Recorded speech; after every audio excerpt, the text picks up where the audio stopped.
Sarah Martinez never believed in fate until the day bullets started flying at what should have been an empty shooting range. She was just doing her job, cleaning brass casings and replacing paper targets, when a sound of gunfire erupted around her. But these weren't the controlled shots of weekend warriors or police training. These were the desperate, rapid bursts of people fighting for their lives. In that moment, crouched behind a concrete barrier with her heart hammering against her ribs, Sarah learned that some days you're the target, and other days you become the weapon. When a gruff voice shouted, "Can you shoot?" Through the chaos, she had no idea that her answer would change everything. Not just about that terrifying afternoon, but about the rest of her life.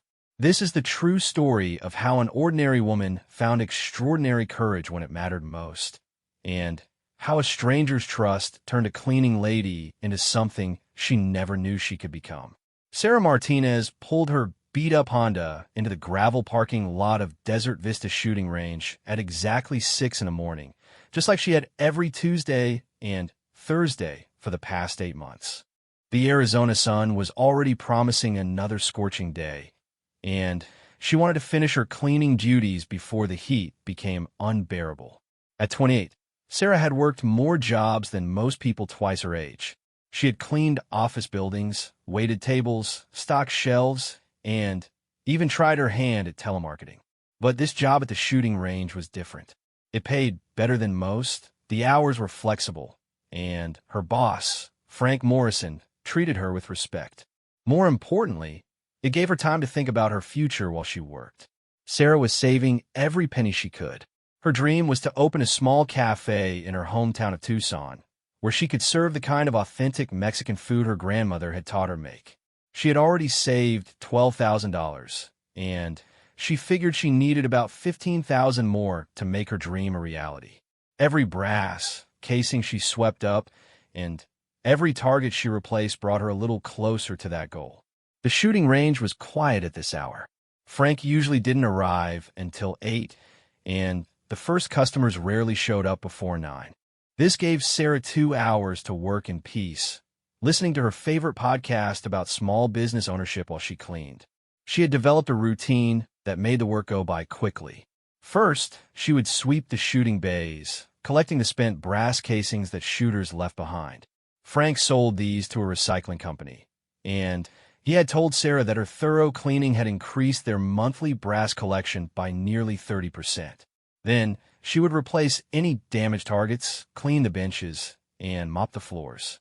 Finally, she would restock the ammunition shelves and make sure the bathroom was spotless. This morning started like any other. Sarah unlocked the front door with her key, disabled the alarm system, and flipped on the fluorescent lights that illuminated the long, narrow building. The range had 12 shooting lanes that stretched 50 yards back to the target area. The walls were lined with sandbags and thick rubber matting to absorb bullets, and the ceiling was covered with angled steel plates that directed any ricochets safely downward. She grabbed her cleaning cart from the storage room and began her routine. The first few lanes were relatively clean, with only a handful of brass casings scattered on the floor. But Lane 7 had clearly been used by someone practicing rapid fire the day before. Brass casings covered the floor like golden confetti, and Sarah smiled as she began collecting them. More brass meant more money for Frank's recycling fund, which meant he stayed in a good mood. As she worked, Sarah found herself thinking about her cafe plans. She had been researching commercial real estate in Tucson, and she had found a small space on the south side that might be perfect. The rent was reasonable, and it was in a neighborhood where her kind of authentic cooking would be appreciated. She imagined herself behind the counter, serving steaming bowls of pozole and fresh-made tamales to customers who became friends. The sound of the front door opening interrupted her thoughts. She glanced at her watch and frowned. It was only 6:45, too early for Frank to arrive, and way too early for customers. Maybe Frank had forgotten something and come in early. "Frank? That you?" she called out, but got no answer. Sarah felt a small chill run down her spine. She set down her collection bucket and walked toward the front of the range. The main counter area was empty, and She couldn't see anyone in the small waiting area near the entrance. Maybe the wind had blown the door open. Frank was always complaining that the lock was getting loose. She was walking back toward the shooting lanes when she heard voices coming from the rear of the building. Male voices speaking in urgent, hushed tones. Her first thought was that maybe some customers had come in through the back entrance, though she had never known Frank to give anyone else a key to that door. Sarah moved quietly toward the back of the range, where a narrow hallway led to Frank's office and a rear exit. The voices were clearer now, and what she heard made her blood run cold. "The money better be here, Morrison. You've had 2 weeks. I told you, I need more time. Business has been slow. Time's up. We're done being patient." Sarah recognized Frank's voice, but he sounded terrified, completely different from the confident, friendly man she knew. The other voices belonged to strangers, and they sounded dangerous. She crept closer to the hallway, staying low behind the ammunition shelves. Through the gap between shelves, she could see into Frank's office. Frank was sitting behind his desk, his face pale and covered in sweat. 2 men stood in front of the desk, and even from behind, Sarah could tell they were not the kind of customers who came to practice target shooting. One was tall and thin with greasy black hair, wearing a leather jacket despite the desert heat. The other was shorter, but built like a weight lifter, with arms covered in tattoos and a shaved head that gleamed under the office lights. $25,000, the thin man was saying. "That's what you owe. Not 24, not 26. 25 exactly. I can get you 15 by next week," Frank pleaded. "I've got some equipment I can sell, and there's money coming in from next week doesn't work for us," the muscular man interrupted. His voice was gravelly, like he smoked too many cigarettes. "We've got our own people to pay. You understand how this works, right, Frank?" Sarah's mind was racing. Frank owed these men money, and from their tone, she could guess what kind of men they were. She thought about Frank's recent behavior, how he had seemed stressed and distracted, how he had mentioned needing to increase business, maybe expand the range. She had assumed it was normal business concerns, but now she understood it was something much more serious. She knew she should leave, slip out the front door, get in her car, and drive away. Maybe call the police from a safe distance. But something kept her frozen in place. Frank had been good to her. He had hired her when she desperately needed work, and he treated her like family. Where her car had broken down 2 months ago, he had advanced her a week's pay so she could get it fixed. When she had mentioned her cafe dreams, he had offered to be a reference when she applied for a small business loan. "Look," Frank was saying, "I know I'm behind, but I'm good for it. I've never stiffed anyone before. I just need—" The sound of a hand hitting flesh echoed through the office, followed by Frank's sharp intake of breath. "You need to understand that we're not a bank," the thin man said. "We don't do payment plans. We don't negotiate. You borrowed our money, you pay it back. With interest. What if I can't get it all?" Frank's voice was barely a whisper. "Then we take the range," the muscular man said. "And anything else you own, your truck, your house, whatever it takes to make us whole.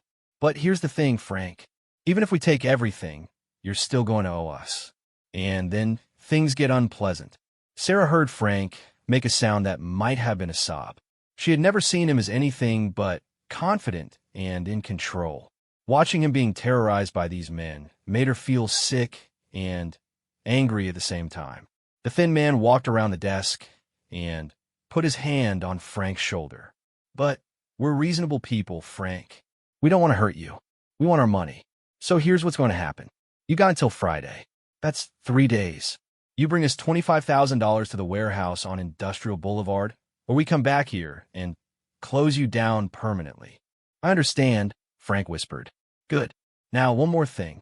We know you've got cameras in here, and we know you're probably thinking about going to the police. That would be a mistake, Frank. A big mistake. You signed our contract, remember? You knew what you were getting into." The muscular man leaned down and grabbed something from Frank's desk. Sarah couldn't see what it was, but she heard the sound of plastic breaking. No more cameras, no more recording devices, and no police. Just our money. Are we clear? Yes, we're clear. Sarah watched the 2 men walk toward the hallway. Panic shot through her as she realized they were heading straight for her hiding spot. She looked around frantically for somewhere to hide, but the ammunition shelves only offered so much cover. The front door was too far away, and she couldn't reach it without being seen. In desperation, she crawled under the counter where the cash register sat. It wasn't much of a hiding place, but it was the best she could do. She pulled her knees to her chest and tried to make herself as small as possible. Heavy footsteps echoed through the range as the men walked past her hiding spot. She held her breath, certain they could hear her heart pounding. The footsteps paused near the front door, and she heard the thin man speak. "Remember, Frank, Friday. Don't make us come looking for you." The door slammed shut with enough force to rattle the windows. Sarah stayed under the counter for several long minutes, waiting to make sure the men were really gone. Finally, she heard Frank's office door close and the sound of him sobbing. Slowly, carefully, Sarah crawled out from under the counter. Her legs were shaky, and she had to grab the edge of the counter to steady herself. She had witnessed something she was never supposed to see, and she had no idea what to do about it. She thought about Frank, alone in his office, facing the possibility of losing everything he had worked for. She thought about the two men and their casual threats of violence. She thought about herself and how her simple job cleaning a shooting range had just become something much more complicated. Sarah picked up her cleaning bucket with trembling hands and tried to continue her work. But her mind kept racing, replaying the conversation she had overheard. $25,000. 3 days. Industrial Boulevard. As she swept up brass casings from Lane 8, she made a decision that would change everything. She couldn't just pretend this hadn't happened. Frank needed help, even if he didn't know it yet.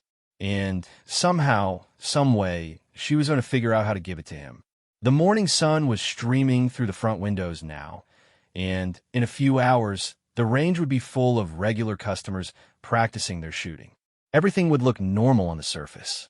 But Sarah knew that nothing would ever be quite the same again.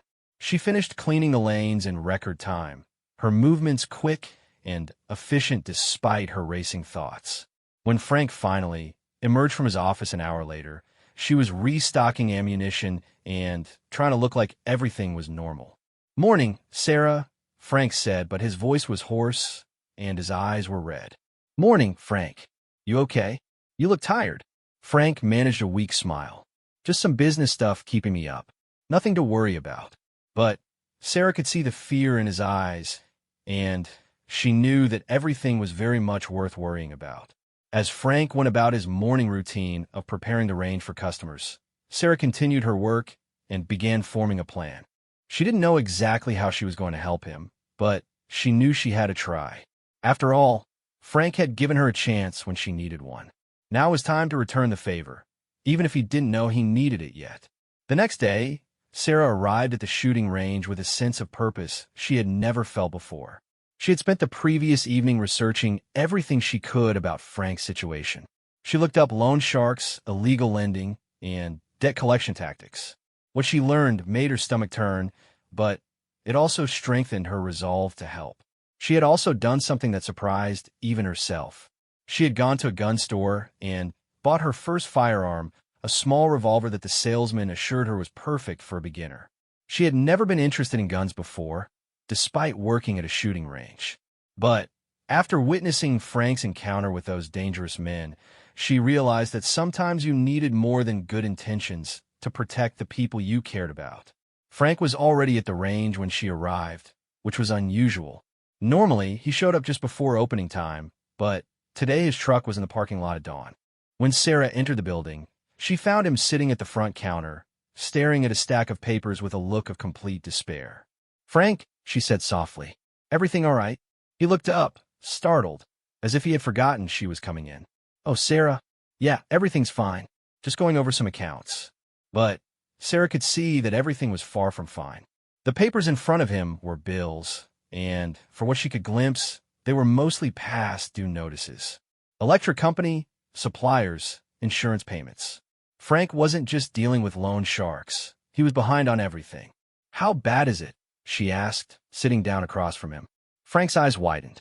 "What do you mean? I heard them yesterday morning. The two men in your office. I was here early, and I heard the whole thing. For a moment, Frank looked like he might deny it. Then his shoulders sagged, and all the fight went out of him. You shouldn't have heard that. You could be in danger now. I'm already in danger, Sarah said. We both are. Those men aren't going to just disappear if you come up with the money. They'll be back for more. Frank rubbed his face with both hands. I know that. But what choice do I have? I needed capital to expand the range, and the banks wouldn't lend to me. These guys offered quick money, no credit checks, no paperwork. I thought I could pay them back in 6 months. How long ago was that? 18 months. Frank's voice was hollow. The interest is killing me. Every month I fall further behind, and every month they add more fees and penalties. I've paid them nearly $40,000 already, and I still owe 25. Sarah felt her anger growing, not at Frank, but at the predators who had trapped him in this nightmare. There has to be something we can do, some way to get help. Frank looked at her with surprise. Sarah, this isn't your problem. You should stay out of it. Maybe you should even quit. Find another job until this is over. I'm not quitting, Sarah said firmly. You gave me a chance when I needed one. I'm not walking away now. Their conversation was interrupted by the sound of the front door opening. Sarah looked up to see a man she had never seen before walking into the range. He was tall and broad-shouldered, with short graying hair and intense blue eyes. He moved with the confident, measured pace of someone who is comfortable in dangerous situations. Morning, the man said, approaching the counter. I'm looking to do some practice shooting. What do you charge for range time? Frank quickly shuffled the bills into a drawer and put on his professional face. $20 an hour includes eye and ear protection. You bringing your own firearm? I am. The man set a large case on the counter. Military background, so I know the safety rules. Just need a lane for an hour or so. As Frank processed the paperwork, Sarah studied the newcomer. There was something about him that reminded her of the soldiers she had seen in movies, but older and more weathered. His clothes were civilian, but he carried himself like a man who had seen combat. Lane 7 is available, Frank said, handing over safety equipment. Let me know if you need anything. The man nodded and headed toward the shooting lanes. Sarah watched him go, then turned back to Frank. We need to talk more about this, but not here. Too risky. Frank nodded reluctantly. Come to my house tonight after closing. We can figure something out then. For the rest of the morning, Sarah tried to focus on her cleaning duties, but her mind kept wandering to Frank's situation. She was sweeping lane 6 when she heard the distinctive sound of precise, controlled gunfire from lane 7. The newcomer was shooting with mechanical regularity, each shot spaced exactly the same distance apart. Curious, she glanced down the lane and was impressed by what she saw. The man was firing at a target 50 yards away, and even from her position, she could see that he was grouping his shots in a tight cluster at the center of the target. This wasn't recreational shooting. This was the kind of precision that came from years of professional training. When the man finished his session and walked back to the front counter, Sarah was restocking ammunition nearby. She couldn't help but overhear his conversation with Frank. Good facility you've got here, the man said as Frank processed his payment. I'm new to the area, might become a regular customer. We'd appreciate that, Frank replied, but Sarah could hear the strain in his voice. The man paused, studying Frank's face. You okay, partner? You look like you've got something heavy on your mind. Frank forced a smile. Just business concerns. Nothing major. But the man's expression suggested he wasn't buying the casual dismissal. I'm Marcus Kane, he said, extending his hand. Retired Navy SEAL. I've been around enough to recognize when someone's in trouble. Frank shook the offered hand hesitantly. Frank Morrison. I own this place. And I'm Sarah Martinez, Sarah said, stepping forward. Something about Marcus Kane's direct manner and military bearing made her feel like he might be someone they could trust. I work here part-time. Marcus nodded to both of them, then looked back at Frank. Listen, I don't want to pry into your business, but I've seen that look before. Usually on guys who were in over their heads and didn't know where to turn. If you need help, sometimes an outside perspective can make a difference. Frank glanced at Sarah, who gave him an encouraging nod. After a moment of internal debate, Frank seemed to make a decision. Actually, there's something, but it's complicated and potentially dangerous. Complicated and dangerous is my specialty, Marcus said with a slight smile. Why don't you tell me what's going on? Frank looked around the empty range, then motioned for them to follow him to his office. Once they were behind closed doors, he told Marcus everything. The loan sharks, the impossible interest rates, the threats, and the deadline that was now less than 48 hours away. Marcus listened without interruption, his expression growing more serious as the story unfolded. When Frank finished, the former SEAL sat quietly for several minutes, processing the information. How much can you realistically raise by Friday? Marcus finally asked. Maybe 8,000, Frank said. I can sell some equipment, cash in what's left of my retirement account. But that's nowhere near 25. And these guys, they're connected? Part of something bigger. Frank nodded miserably. I think so. They mentioned a warehouse operation, other people they have to pay. This isn't just two guys working alone. Marcus stood up and began pacing the small office. Okay, here's the situation as I see it. You're dealing with professional criminals who have no intention of letting you pay off this debt. Even if you come up with the 25,000, they'll find a reason to keep you on the hook. They want your business, not your money. So what are my options? Frank asked. Legally, you could go to the FBI. Loan sharking is a federal crime, and if these guys are as organized as you think, the feds would be interested. But that's a long-term solution, and you need help now. Sarah leaned forward. What about an illegal solution? Both men looked at her in surprise. Sarah, I don't think, Frank began. No, hear me out, she interrupted. These guys are criminals, right? They're threatening Frank. They're stealing from him. Why should we play by rules they ignore? Marcus studied her with new interest. What did you have in mind? I don't know exactly, but there has to be something we can do to turn the tables on them. Some way to make them back off. It's too dangerous, Frank said immediately. These aren't the kind of people you mess with. If they even suspect you're working against them, they'll hurt you. Or worse. They're going to hurt you anyway, Sarah pointed out. At least this way, we're fighting back. Marcus was quiet for a long moment, clearly weighing options. There might be a way, he said slowly, but it would require careful planning, and everyone would have to be committed. Once we start down this road, there's no backing out. I'm committed, Sarah said without hesitation. Frank looked between them, fear and hope warring in his expression. What kind of plan are we talking about? The kind that uses their own tactics against them, Marcus replied.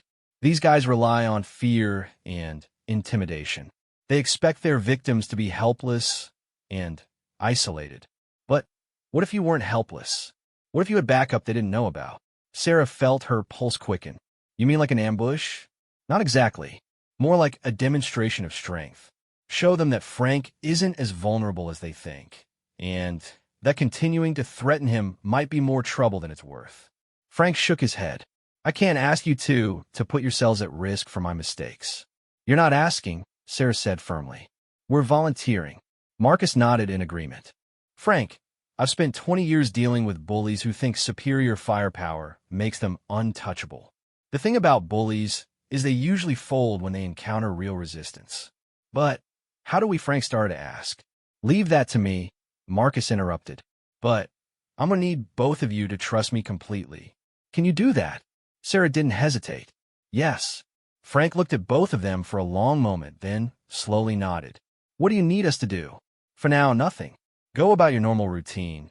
Don't change anything that might make them suspicious. I need time to observe them, learn their patterns, figure out their weaknesses. When I'm ready, I'll contact you with specific instructions. How will we reach you? Sarah asked. Marcus pulled out a business card and wrote a number on the back. This is my cell phone. Don't call unless it's an emergency. If something goes wrong, if they show up early or change their plans, text me immediately. He stood up and headed for the door, then paused and turned back to them. One more thing. These guys are going to be watching for signs that Frank is planning something. So both of you need to act normal. Scared, but normal. Can you handle that? I think so, Frank said, though he didn't sound entirely convinced. Good. I'll be in touch within 24 hours. After Marcus left, Sarah and Frank sat in stunned silence. The office felt different somehow, charged with possibility and danger in equal measure. Are we doing the right thing? Frank asked quietly. Sarah thought about her grandmother, who had always taught her that sometimes you had to fight for what was important, even when you were scared. She thought about her dreams of opening a cafe and how Frank had helped make those dreams possible. She thought about the two men who wanted to destroy everything Frank had built. Yes, she said with conviction, we're doing exactly the right thing. As they returned to their normal duties for the rest of the day, Sarah found herself looking at the shooting range with new eyes. She noticed the defensive positions, the sight lines, the ways someone could move through the building unseen. She was no longer just cleaning the range. She was studying it like a battlefield. And for the first time since overhearing that terrifying conversation, she felt like they might actually have a chance. Thursday morning arrived with an ominous stillness that made Sarah's skin crawl. She had barely slept, her mind racing through dozens of scenarios about what Marcus might be planning. Frank had called her the night before to tell her that Marcus had contacted him with cryptic instructions to be ready for anything and to make sure Sarah was at the range early. She pulled into the parking lot at 5:30 in the morning, a full hour before her usual start time. Frank's truck was already there, along with a black SUV she didn't recognize. Her heart rate spiked until she saw Marcus Kane emerging from the vehicle, carrying what appeared to be military-style equipment bags. "Good, you're here," Marcus said as she approached. "We need to move fast. I've been watching these guys for the past day and a half, and I know exactly how they operate." Frank unlocked the range, and they hurried inside. Marcus immediately began setting up what looked like surveillance equipment on the front counter. "What did you learn?" Sarah asked, trying to keep the nervousness out of her voice. "They're predictable, which is good for us," Marcus replied, adjusting a small camera. "They follow the same routine every time they collect money from their victims. Two-man team, always the same guys who threatened Frank. They arrive in a dark blue sedan, park in front of the building, and one stays with the car while the other goes inside to conduct business." "That doesn't sound very sophisticated," Frank observed. "It doesn't need to be. They rely on fear and the assumption that their victims won't fight back. But here's the interesting part. I followed them back to their base of operations yesterday. It's not some massive criminal empire. It's three guys working out an auto repair shop, lending money at illegal rates to small business owners who can't get bank loans." Sarah felt a surge of anger. "So they're destroying people's lives just to make a quick profit?" "Exactly, which means they're not untouchable. They're just bullies with guns, and bullies can be handled." Marcus finished setting up his equipment and turned to face them. "Here's what's going to happen today." He pulled out a detailed hand-drawn map of the shooting range and spread it on the counter. Red X marks showed positions throughout the building. When they arrive, and they will arrive probably around noon based on their pattern, Frank is going to meet them in his office, just like always. "Sarah, you're going to be in position here." He pointed to a spot behind the ammunition shelves. "You'll have a clear view of the office and good cover if things go bad." "What about you?" Frank asked. "I'll be here, and here." Marcus pointed to 3 different positions, mobile with eyes on all the entrances and exits. The key is that they never know how many people are in the building with them. Sarah studied the map, trying to understand the strategy. "Are we planning to arrest them?" "Hold them until police arrive." "Better than that. We're going to convince them that Frank is no longer a viable target. That continuing to harass him will cost them more than they'll ever collect." Marcus reached into one of his equipment bags and pulled out several items that made Sarah's eyes widen. Body armor, communications headsets, and what appeared to be professional-grade weapons. "I want to be very clear about something," Marcus said seriously. "We are not going to hurt these people unless they force us to. This is about psychological warfare, not actual violence. But we need to be prepared for the possibility that they might escalate the situation." Frank picked up one of the communication devices, turning it over in his hands. "This seems like military equipment." "Because it is. I maintain my security clearance after retiring, and I still do consulting work for various government agencies. Everything we're using today is completely legal and properly licensed. What if something goes wrong? Sarah asked. What if they call for backup or someone gets hurt? Marcus's expression grew more serious. That's why we have contingency plans. If this goes sideways, we abort immediately and call in law enforcement. I have contacts in the FBI who specialize in organized crime. They can provide protection for Frank while they build a case against these guys. But you don't think it will come to that? No, I don't. These guys are small-time operators who rely on their victims being isolated and afraid. Once they realize Frank has skilled, armed allies, they'll move on to easier targets. Sarah felt a mixture of fear and excitement as Marcus handed her a communication headset and a piece of body armor. The equipment was lighter than she expected, but wearing it made everything feel suddenly real and dangerous. How did you get involved in this kind of thing? She asked as she adjusted the armor. 20 years in the SEALs teaches you to recognize when good people are being victimized by bad people. I've seen what happens to communities when criminal organizations are allowed to operate without resistance. It spreads like cancer.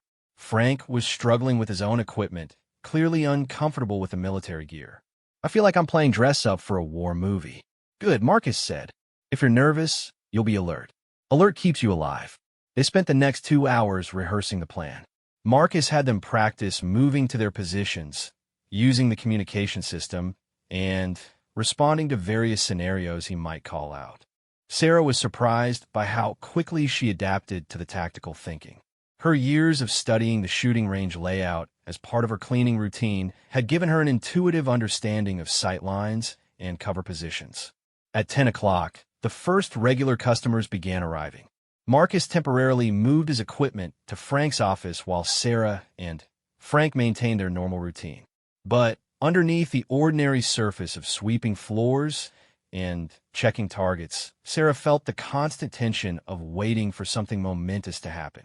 Marcus reappeared at 11:30, dressed in civilian clothes, but with the alert posture of someone ready for action. "They're coming," he announced quietly. "I've got eyes on the blue sedan 2 blocks away and moving this direction." Sarah's mouth went dry. "Are you sure it's them?" "Positive. Same car, same driver, same passenger. They're following their usual pattern." Marcus activated his communication system. "Positions, everyone. Remember, we want them to know we're here, but not how many of us there are." Sarah moved quickly to her position behind the ammunition shelves, her heart hammering against her ribs. Through the gaps between products, she had a clear view of the hallway leading to Frank's office. Marcus had positioned additional mirrors at strategic angles, so she could also see the front entrance and most of the shooting lanes. "Frank, act natural but nervous." Marcus's voice came through her headset. "You're supposed to be scared. Sarah, stay calm and watch for my signals." The front door chimed as someone entered the building. Through her improvised surveillance system, Sarah could see the thin man from before walking confidently toward Frank's office. His partner, the muscular man with tattoos, remained outside by their car, just as Marcus had predicted. "Mr. Morrison," the thin man called out as he walked down the hallway. "I hope you have good news for us today." Frank emerged from his office, and Sarah could see the genuine fear in his posture. "I've got $8,000, Frank said, his voice shaky. "I know it's not the full amount, but $8,000. The thin man's voice carried a tone of mock disappointment. Frank. We talked about this. 25,000 was the number. Not 8, not 15. 25. I'm trying, but I need more time." The business isn't our problem, Frank. Your debt is our problem, and our problem becomes your problem. Sarah watched through the mirrors as the thin man pushed past Frank into the office. She could hear them talking, but couldn't make out the specific words. Marcus's voice came through her headset in a whisper. "He's getting aggressive. Sarah, you might need to move to position 2 in about 30 seconds. Position 2 was closer to the office, behind a concrete barrier that provided better cover, but less visibility. Sarah began moving slowly, staying low, and keeping her communication device muted. "You're telling me you can't come up with the money?" The thin man's voice was getting louder and more threatening. I'm telling you, I need more time, Frank replied, and Sarah was proud of how steady his voice sounded. Time's up, Frank. We're taking the range. Today. Right now. That was the signal Marcus had been waiting for. Sarah heard a door close somewhere in the building, though she couldn't tell which one. Then Marcus's voice came through the headset, calm and professional. Frank has company, and his company has company. Everyone needs to stay calm and keep their hands visible. The change in the atmosphere was immediate and dramatic. Sarah could hear the thin man's voice, suddenly, uncertain and alert. Who said that? Frank. Who else is in here? I told you. Frank's voice carried a note of newfound confidence. Business has been picking up lately. Sarah heard footsteps in the hallway, quick and urgent. The thin man appeared in her line of sight, looking around nervously. He was reaching inside his jacket when Marcus's voice filled the entire building through hidden speakers. I wouldn't do that if I were you. We have eyes on you, and, frankly, you're outgunned. The thin man froze, his hand halfway to what was obviously a concealed weapon. This is between us and Morrison. You need to mind your own business. Frank's business is our business. We're his new security consultants. Sarah watched the thin man's face as he tried to process this unexpected development.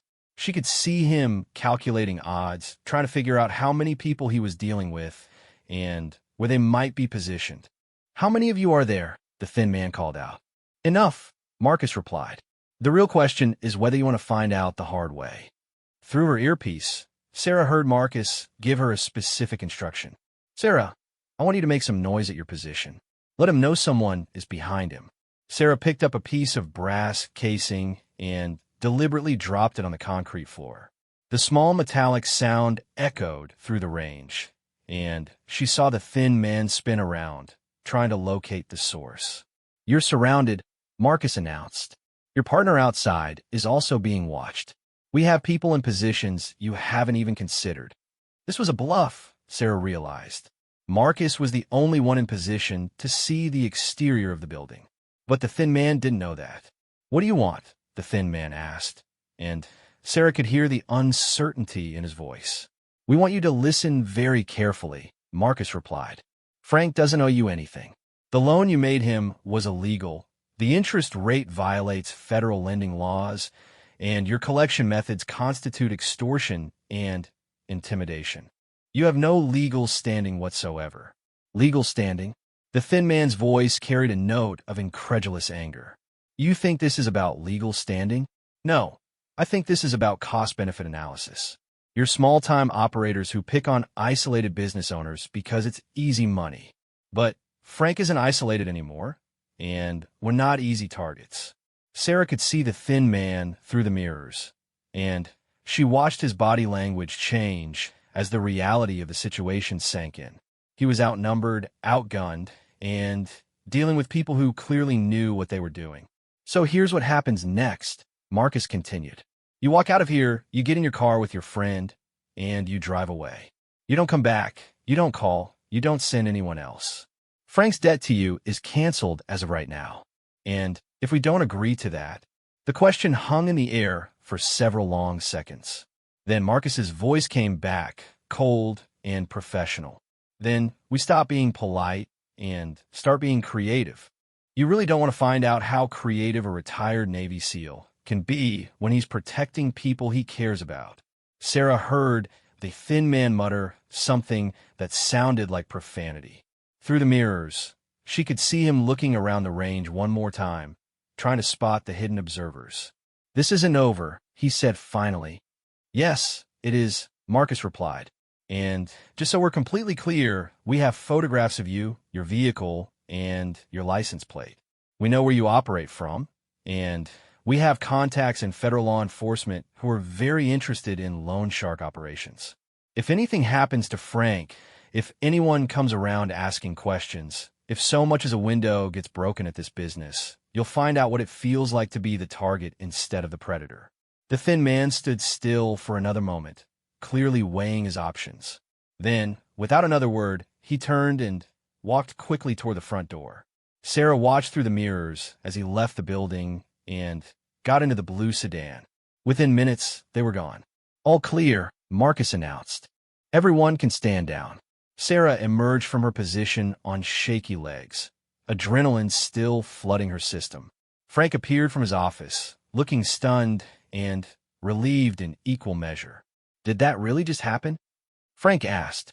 It happened, Marcus confirmed, appearing from somewhere near the back of the range. And, unless I'm very much mistaken, they won't be back. Sarah felt a combination of exhaustion and exhilaration that she had never experienced before. How can you be so sure? Because I've dealt with their type before. They're predators, and predators don't waste time on difficult prey when easier targets are available.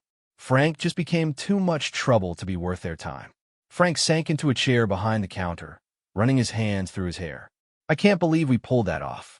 We didn't just pull it off, Sarah said, removing her communication headset. We won. As they began cleaning up the military equipment, Sarah felt a profound sense of accomplishment. She had faced down dangerous criminals and helped save Frank's business. More importantly, she had discovered something about herself that she had never known existed. She was capable of much more than cleaning floors and sweeping brass casings. When people she cared about were threatened, she could be strong, brave, and effective. It was a revelation that would change how she saw herself and her future in ways she was only beginning to understand. 3 weeks passed in what felt like a blissful return to normalcy. Frank's mood had improved dramatically, and business at the shooting range was actually picking up. Sarah threw herself into her work with renewed energy, and her cafe savings account continued to grow. Marcus had become a regular customer, stopping by twice a week for practice sessions and casual conversations that helped all of them feel more secure. Sarah had also begun taking shooting lessons with Marcus during the range's off hours. She discovered she had a natural aptitude for marksmanship, and the confidence she gained from learning to handle firearms carried over into other areas of her life.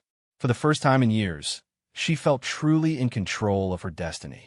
That feeling of security shattered on a Tuesday morning when Sarah arrived at the range to find the front door standing wide open and Frank's truck nowhere in sight. Her first instinct was to call Marcus, but something made her hesitate. What if Frank had simply come in early for some reason and forgotten to close the door properly? What if she was overreacting to what might be a simple oversight? She approached the building cautiously, listening for any sounds from inside. The range was completely silent, which was unusual even when it was empty. The ventilation system usually created a constant background hum, but even that seemed muted. "Frank," she called out as she stepped inside. "You here?" No response. Sarah walked slowly through the main area, noting that everything appeared normal.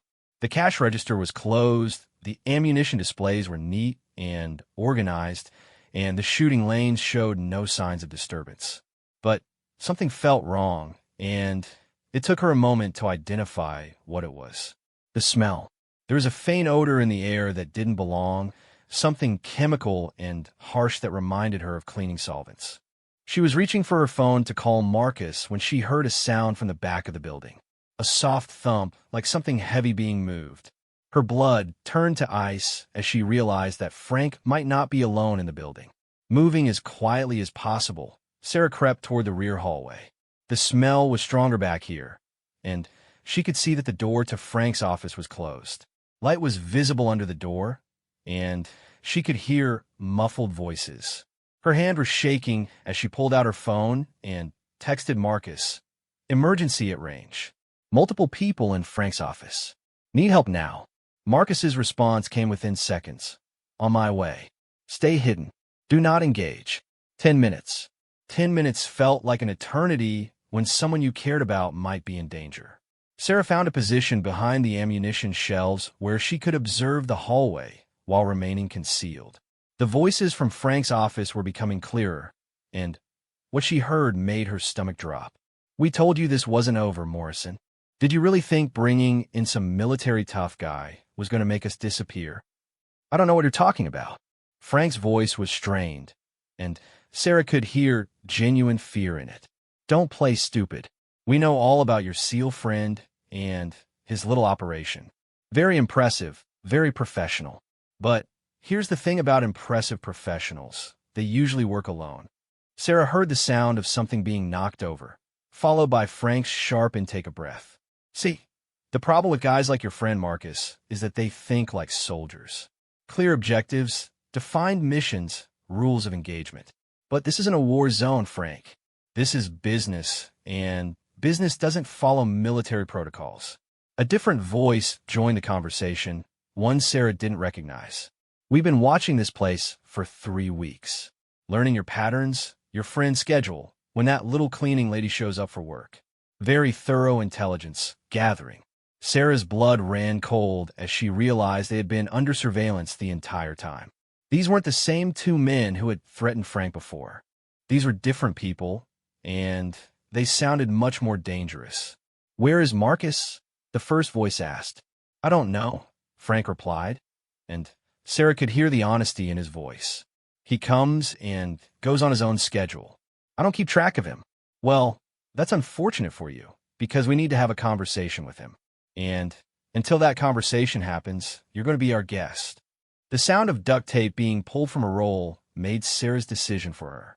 She couldn't wait for Marcus. Whatever these men were planning, Frank was in immediate danger. She pulled out the small revolver she had started carrying since the first incident and checked to make sure it was loaded. Her hands were steadier than she expected, and she felt a surge of the same focused calm that had helped her during the confrontation 3 weeks earlier. Moving carefully, she approached Frank's office. The door was slightly ajar, giving her a narrow view of the interior. She could see Frank sitting in his chair with his hands bound behind his back. 2 men stood in front of his desk, both wearing dark clothes and baseball caps pulled low over their faces. "The plan is simple," one of the men was saying. "When your SEAL friend shows up for his usual practice session, we're going to be waiting. He thinks he's coming to a nice, safe shooting range to help his friend Frank. Instead, he's walking into a trap." "And then what?" Frank asked. "And then we have a conversation about respect and boundaries and what happens when people interfere with business that doesn't concern them." Sarah realized with growing horror that these men weren't just after money. They were planning to ambush Marcus when he arrived. The professional tone in their voices suggested they weren't amateurs like the original loan sharks. These were people who knew how to plan and execute violent operations. She needed to warn Marcus, but she also couldn't leave Frank alone with these men.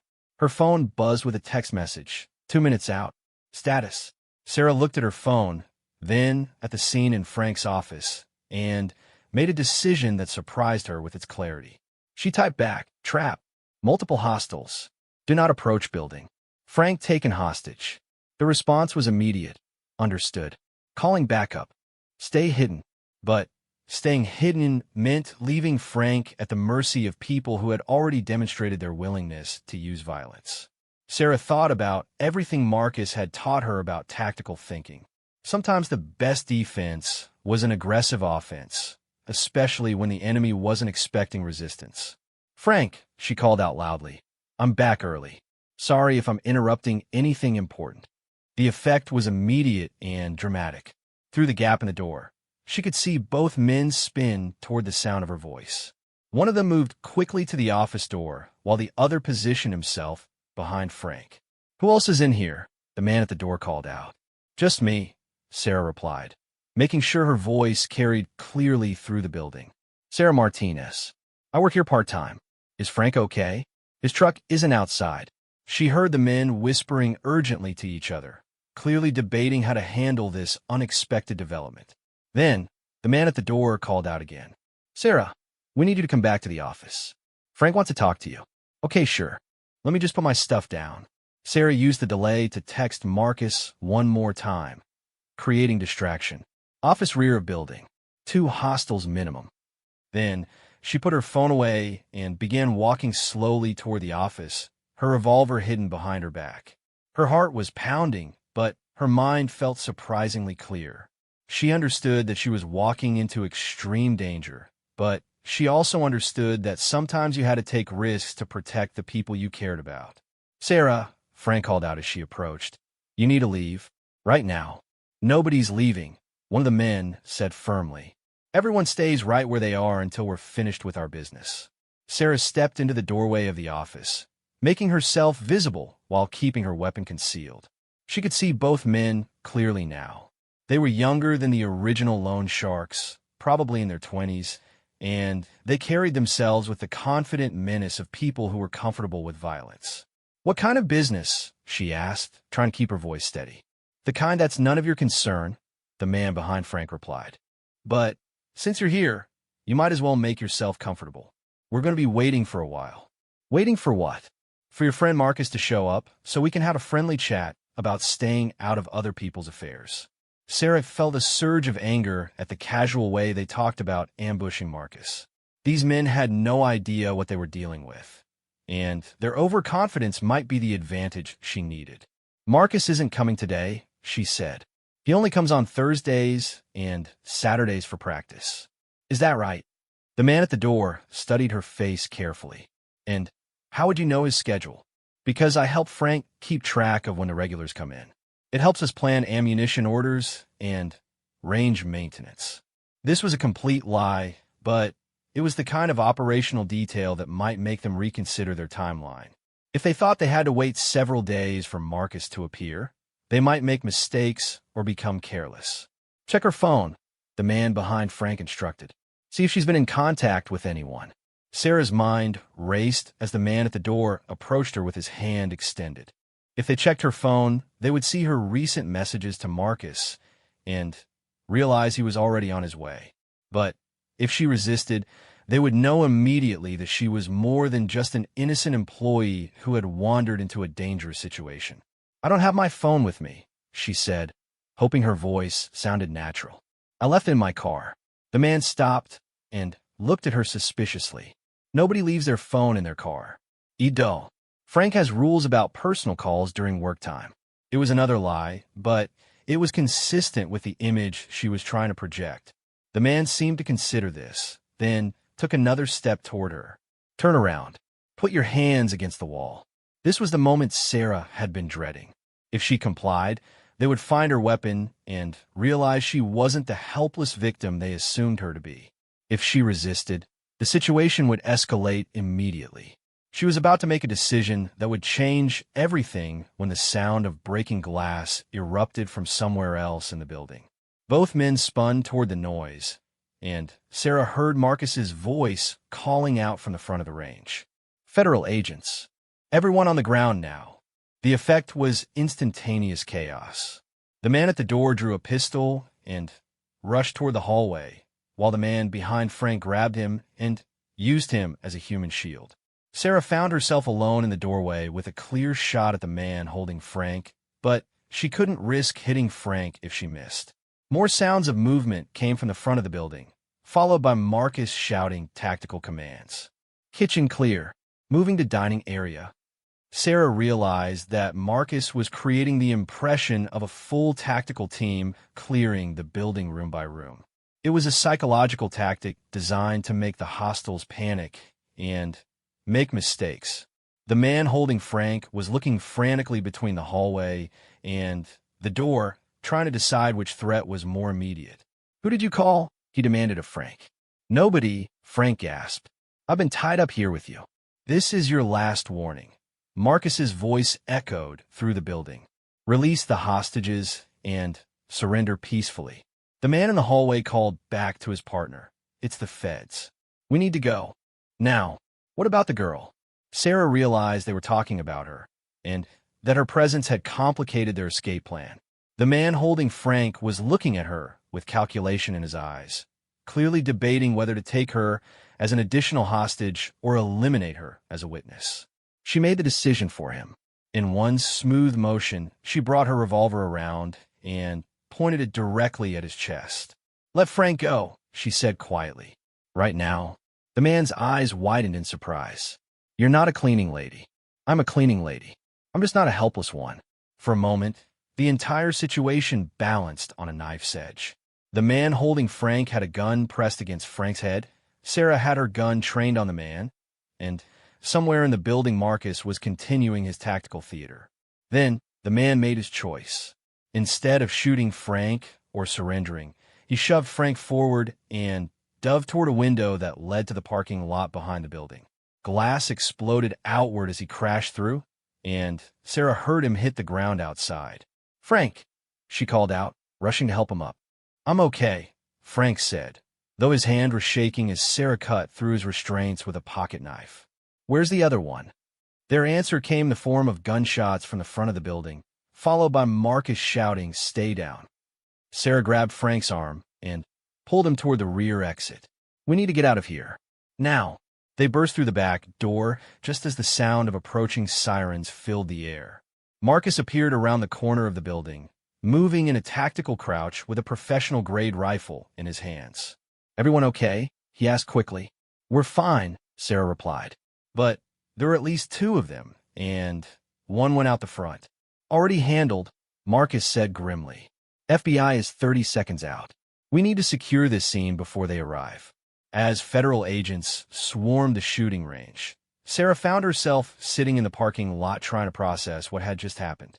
She had faced down armed criminals, potentially saved Frank's life, and discovered that she was capable of maintaining her composure in extremely dangerous situations. Frank sat beside her, still shaking from his ordeal. "I can't believe you stayed," he said quietly. "You could have run when you realized there were people in there." "Running isn't really my style," Sarah replied, surprised by how calm she felt. "Besides, someone had to watch your back." Marcus approached them after giving his statement to the FBI agents. Turns out these weren't the same guys from before. These were professionals brought in to deal with what they saw as a security problem. "Meaning us?" Frank asked. "Meaning me specifically. The original loan sharks hired muscle to take me out of the equation. They thought if they could eliminate the threat, they could go back to business as usual." Sarah felt a chill run through her as she realized how close they had all come to disaster. "What happens now?" "Now the federal government takes over," Marcus replied. "This crossed the line from local extortion into interstate criminal conspiracy. The FBI has been tracking this loan shark operation for months, and today's events gave them everything they need to shut it down permanently." As the sun set over the shooting range, Sarah reflected on how much her life had changed in just a few short weeks. She had started as someone who cleaned floors and collected brass casings. Now, she was someone who could face down armed criminals and protect the people she cared about. But, more importantly, she had discovered that courage wasn't the absence of fear.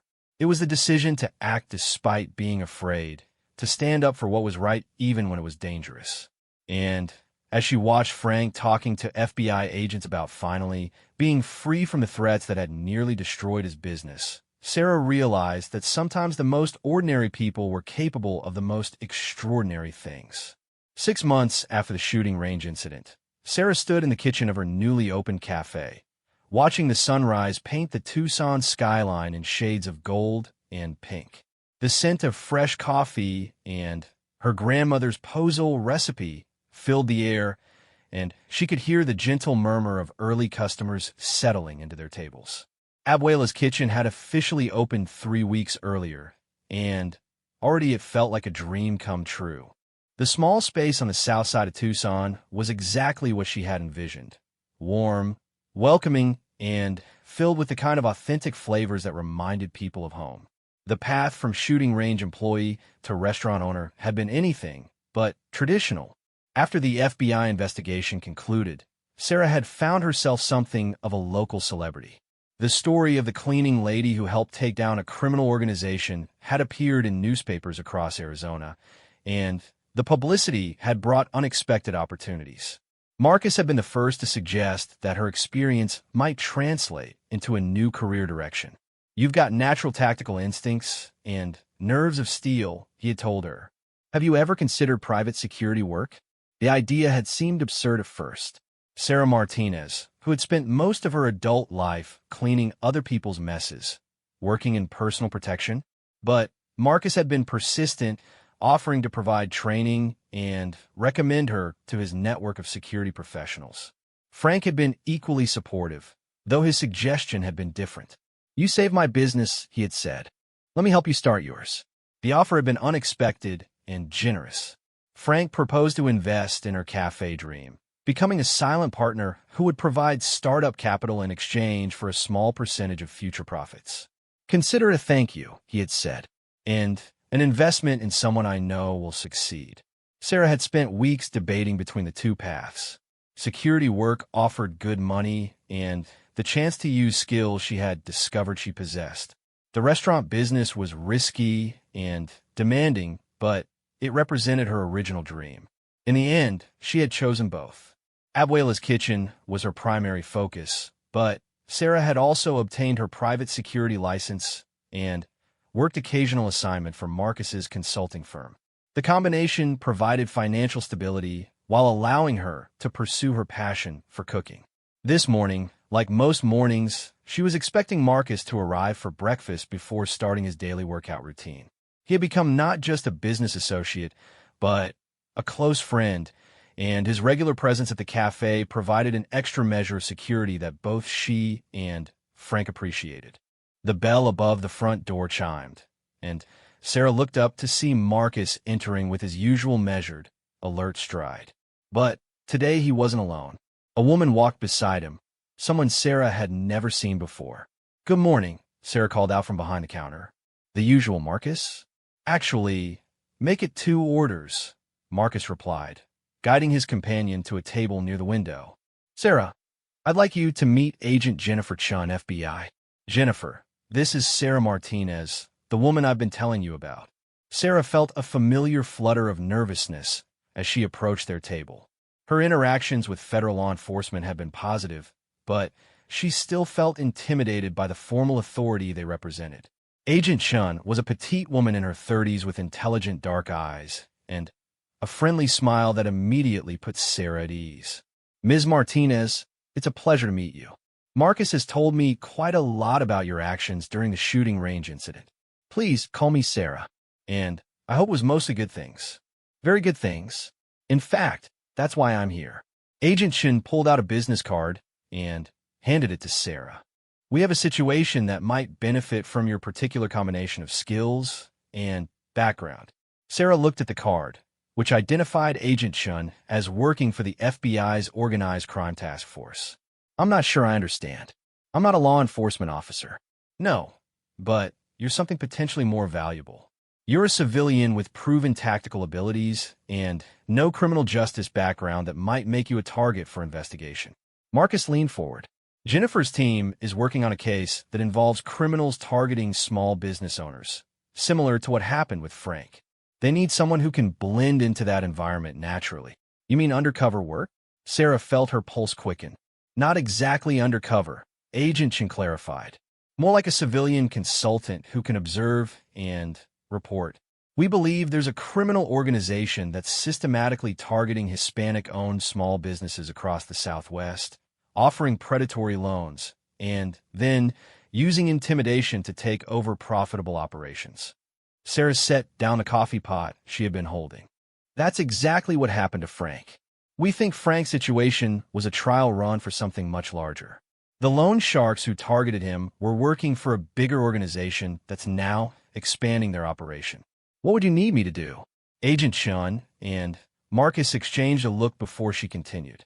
"We'd like you to maintain your current life, running this cafe, working occasional security assignments with Marcus, but also keep your eyes and ears open for approaches from unlicensed lenders or unusual business proposals. If someone tries to target you or other business owners in your network, you'd report it to us." "Is it dangerous?" Sarah asked, though she suspected she already knew the answer. "Potentially, yes," Agent Chin admitted, "but you'd have full FBI backup and support.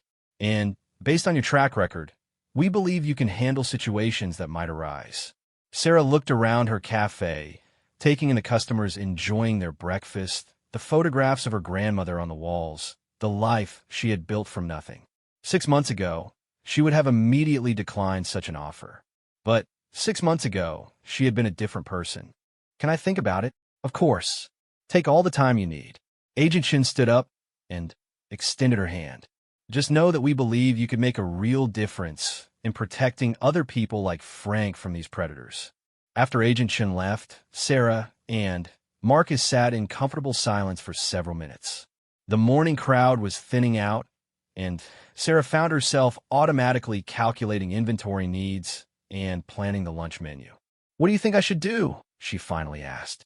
Marcus sipped his coffee thoughtfully. "I think you should do whatever feels right to you.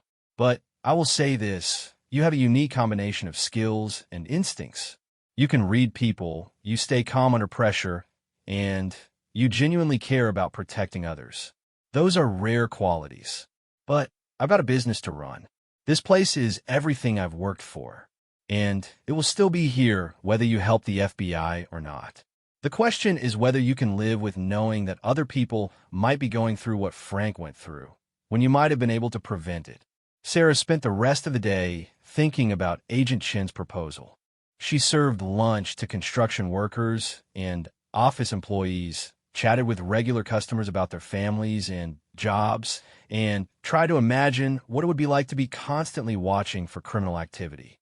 That evening, Frank stopped by just before closing time, as had become his habit.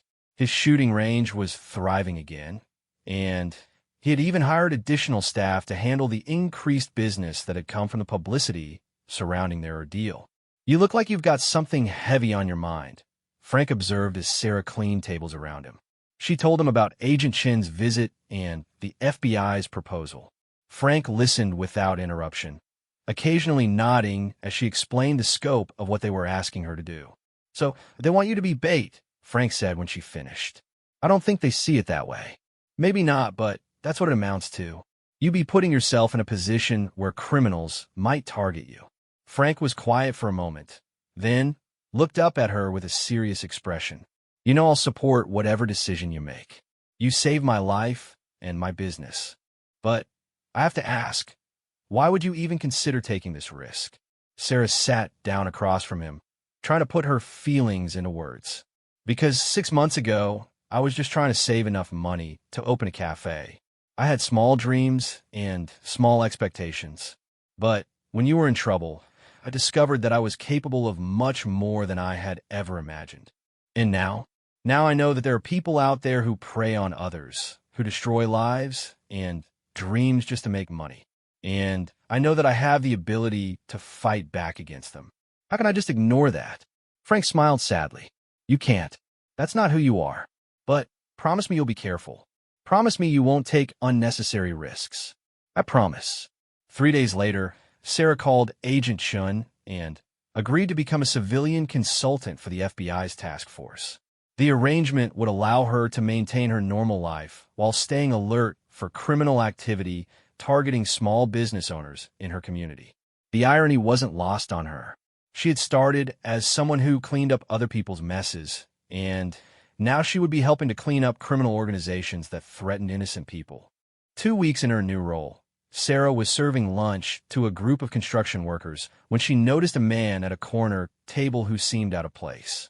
He was well-dressed, wearing an expensive watch, and he had been nursing the same cup of coffee for over an hour while watching the other customers. More importantly, he had been asking casual questions about her business. How long had she been open? Was she the owner? Did she have any financial partners or investors?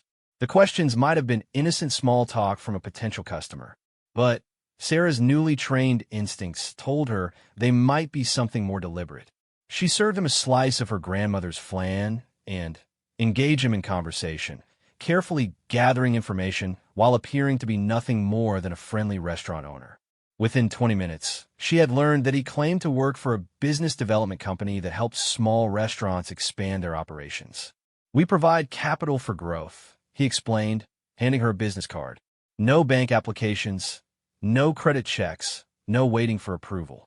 We specialize in helping businesses like yours reach their full potential." Sarah studied the business card, which looked professional but generic. "That sounds almost too good to be true." "The best opportunities usually do," the man replied with a smile that didn't reach his eyes. "But we've helped dozens of restaurants across Arizona and New Mexico. Perhaps we could set up a meeting to discuss your goals and how we might help you achieve them." After the man left, Sarah immediately called Agent Chun and reported the contact. Within hours, FBI agents were investigating the business card and the company it represented. "You did exactly right," Agent Chin told her during their phone conversation. "This fits the pattern we've been tracking. Professional approach, promises of easy money, targeting businesses that are successful but might need capital for expansion. What happens now? Now we watch and wait. If this is what we think it is, they'll contact you again with a more specific offer. When they do, we'll be ready." Sarah hung up the phone and looked around her cafe. The afternoon sun was streaming through the windows, illuminating tables where people shared meals and conversations. This was the life she had built, the dream she had turned into reality. But she also understood now that some dreams require protection, and some people needed others to stand up for them when they couldn't stand up for themselves. As she prepared for the evening dinner service, Sarah reflected on how much her life had changed. She was no longer just someone who cleaned up messes. She was someone who prevented them from happening in the first place. And for the first time since she had started planning her cafe, she felt like she was exactly where she was supposed to be, doing exactly what she was meant to do. The bell above her door chimed as the first dinner customers arrived, and Sarah Martinez, former cleaning lady, current restaurant owner, and newly minted FBI consultant, smiled and went back to work, ready for whatever challenges tomorrow might bring.